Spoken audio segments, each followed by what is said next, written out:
Selanjutnya adalah mengenai copyright atau hak cipta.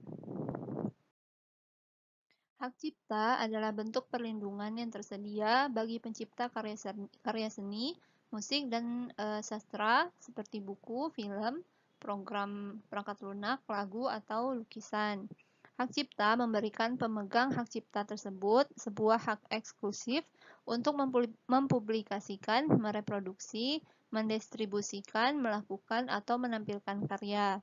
Kemudian terdapat juga Undang-Undang Hak Cipta yang memperluas perlindungan hak cipta untuk karya yang tidak dipublikasikan. Jadi, segera setelah membuat karya dalam beberapa jenis bentuk materi, seperti yang di atas kertas, film, kaset video, atau media penyimpanan digital, pencipta secara otomatis memiliki hak cipta atas karya tersebut.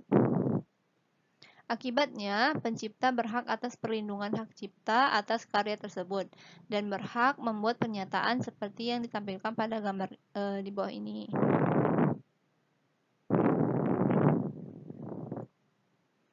Menampilkan pernyataan hak cipta pada karya yang diterbitkan akan mengingatkan orang lain bahwa karya tersebut dilindungi oleh Undang-Undang Hak Cipta dan bahwa penggunaan apapun harus mematuhi Undang-Undang Hak Cipta.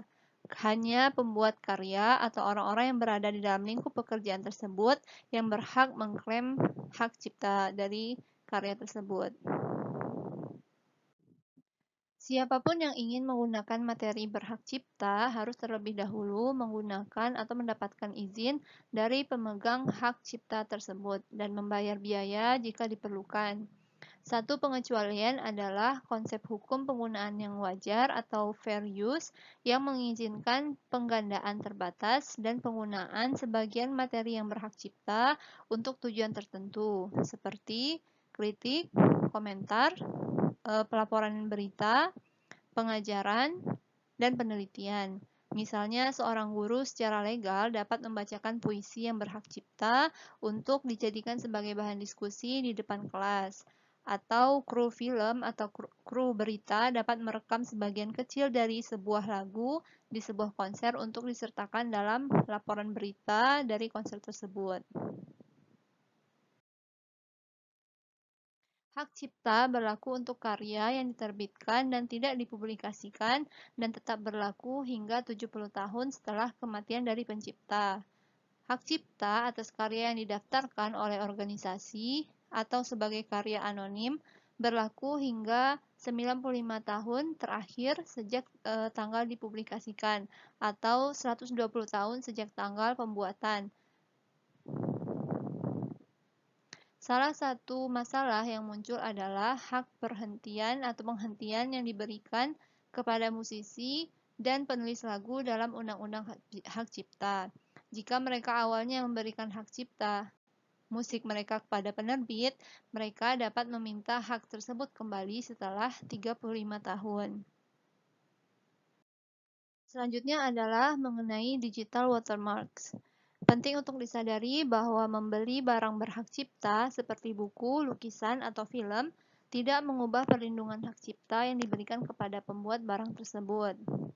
Meskipun kita telah membeli hak untuk menggunakan item tersebut, kita tidak dapat menduplikasi atau menggambarkannya kembali sebagai kreasi kita sendiri.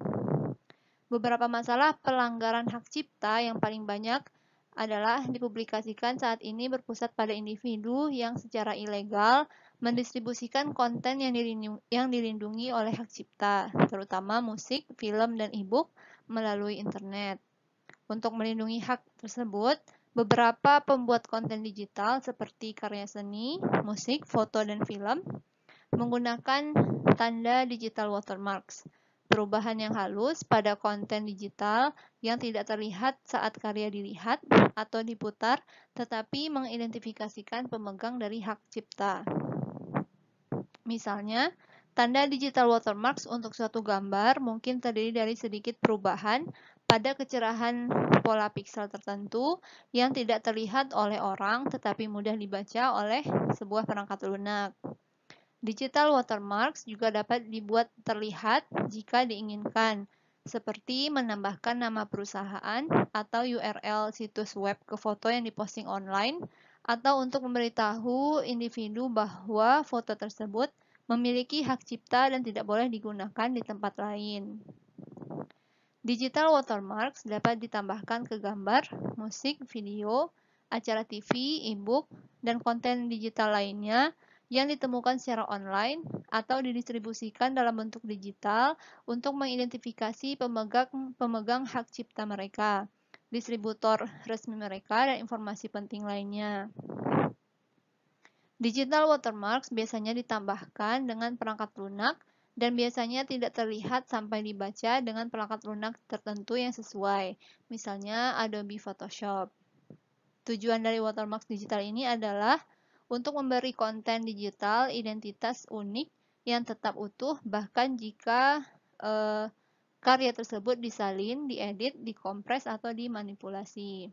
Misalnya, film yang dikirim ke bioskop biasanya menyertakan digital watermarks yang dapat digunakan untuk melacak film bajakan dari bioskop ke tempat film bajakan.